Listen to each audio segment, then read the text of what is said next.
Atenção! Pare tudo o que você está fazendo e vem cá que eu tenho um segredo pesado para te contar. Uma daquelas verdades que estavam escondidas nos bastidores do poder, mas que agora veio à tona de um jeito que, olha, abalou tudo. E a bomba veio justamente de quem menos se esperava que fosse puxar o tapete. O Mauro Cid. Sim, o ex-ajudante de ordens do Bolsonaro sentou ali e simplesmente entregou as chaves, abriu a caixa preta e mostrou, com detalhes, o que de fato rolou naquela trama toda que a gente só via pela metade.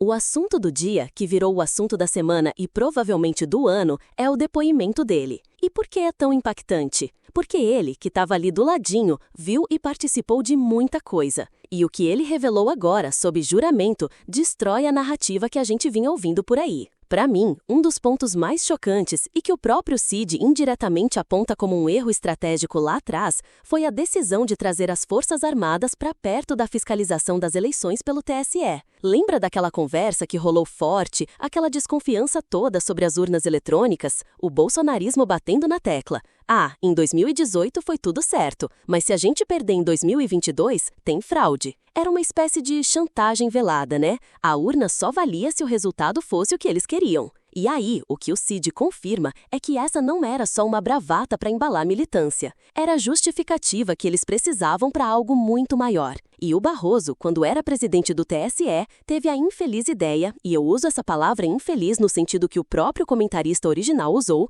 de convidar os militares para essa comissão de transparência eleitoral. Por que infeliz? Porque o Bolsonaro, como presidente, nomeava os comandantes. Ou seja, na prática, o Barroso estava abrindo as portas para o próprio Bolsonaro fiscalizar e tentar interferir no processo eleitoral usando os militares como braço. E o que o Cid contou agora é que o presidente, o Bolsonaro, tentou sim interferir no relatório final dessa comissão. Ele queria que o documento, preparado pelos militares que estavam ali para fazer um trabalho técnico, apontasse vulnerabilidades que sugerisse a possibilidade de fraude. O general Paulo Sérgio, que era o ministro da Defesa na época, tinha um relatório mais técnico que basicamente dizia: olha, não achamos fraude. Mas o presidente não queria isso. Ele queria algo mais político, que robustecesse a ideia de que poderia ter havido fraude, para dar base para a bagunça que ele planejava. No final, saiu um meio termo, algo que, segundo Cid, dizia que não foi possível auditar, que não foi possível confirmar. Percebe a malandragem?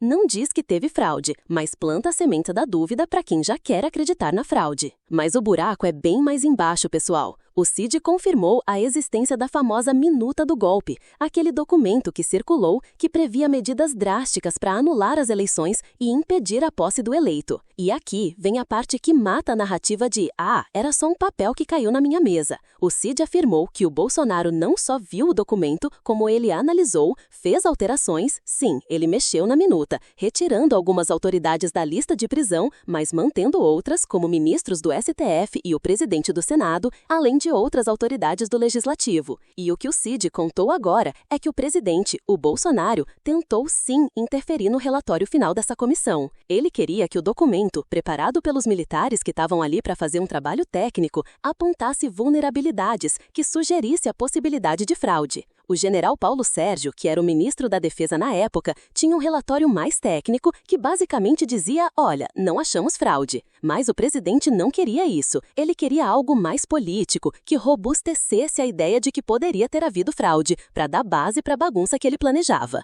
No final, saiu um meio termo, algo que, segundo Cid, dizia que não foi possível auditar, que não foi possível confirmar. Percebe a malandragem? Não diz que teve fraude, mas planta a semente da dúvida para quem já quer acreditar na fraude. Mas o buraco é bem mais embaixo, pessoal. O Cid confirmou a existência da famosa minuta do golpe, aquele documento que circulou, que previa medidas drásticas para anular as eleições e impedir a posse do eleito. E aqui vem a parte que mata a narrativa de era só um papel que caiu na minha mesa. O Cid afirmou que o Bolsonaro não só viu o documento, como ele analisou, fez alterações, sim, ele mexeu na minuta, retirando algumas autoridades da lista de prisão, mas mantendo outras, como ministros do STF e o presidente do Senado, além de outras autoridades do Legislativo, e, pasme de novo, autorizou o plano. Não era um rascunho, era um plano de ação aprovado pelo então presidente da República. Um plano que previa decretar estado de defesa ou de sítio, prender autoridades e convocar novas eleições com uma comissão eleitoral própria. Pensa na gravidade disso. Decretação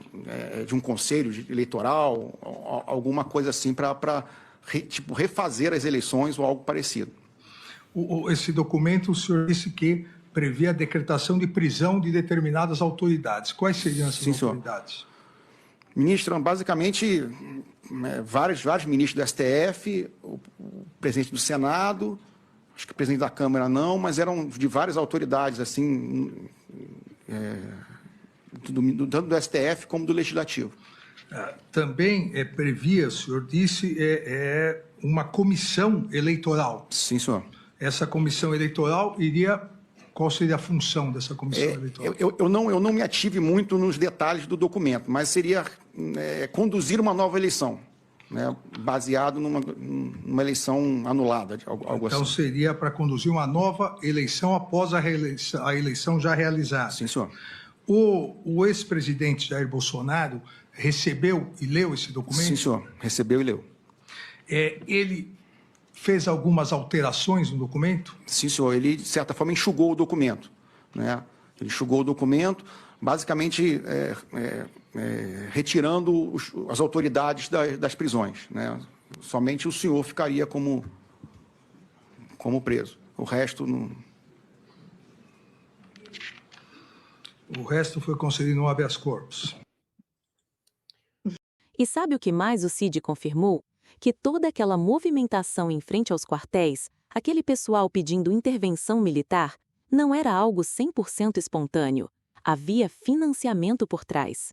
Ele mesmo recebeu dinheiro do general Braga Neto, que era ministro da Defesa, para repassar para quem estava organizando e mantendo aquelas manifestações. Ele chegou a falar que o partido não queria bancar, e aí o Braga Neto entregou a ele uma quantia de dinheiro. Cid não soube precisar o valor exato, mas disse que com certeza não foram 100 mil e que veio numa caixa de vinho para ser repassado. Esse dinheiro foi entregue para o Major Jorge Oliveira, que estava envolvido na organização. Ou seja, a cúpula do governo estava ativamente financiando os atos que pediam um golpe de Estado. É o plano da minuta encontrando o apoio na rua. Agora, por que o golpe não aconteceu? Porque, segundo o próprio Cid, quando Bolsonaro apresentou o plano e a minuta aos comandantes das Forças Armadas, eles se negaram a seguir adiante. A resistência deles foi o que impediu a consumação.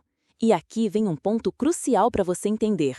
A tentativa de golpe não é só a execução final, é a articulação, o planejamento, a autorização do plano. O momento em que o Bolsonaro apresentou a minuta aos comandantes militares já é, para muitos juristas, o crime de tentativa consumado. A partir dali, se deu certo ou não, dependia de fatores externos à vontade dele, a aceitação dos comandantes. A gente não precisa esperar o presidente assinar e publicar o decreto para considerar que houve uma tentativa. Se ele articulou, planejou, buscou apoio militar e autorizou o plano, a tentativa aconteceu. Entender isso não é só acompanhar o noticiário, é ter clareza sobre os riscos que a democracia correu e ainda pode correr. É saber identificar as manipulações e as fontes de desinformação. É perceber que, mesmo com as revelações, ainda há quem tente limpar a barra dos envolvidos, como a própria repórter mencionou sobre a linha de questionamento de um ministro do STF. Essa informação te dá um poder, o poder de não ser manipulado, de entender a profundidade da crise e de valorizar as instituições que agiram para preservar a ordem constitucional. Você não está apenas assistindo, você está aprendendo a ler as entrelinhas do poder. E agora, com essas peças todas no lugar, a pressão militar, a minuta autorizada pelo presidente, o financiamento dos protestos, o que você pensa sobre a gravidade do que aconteceu?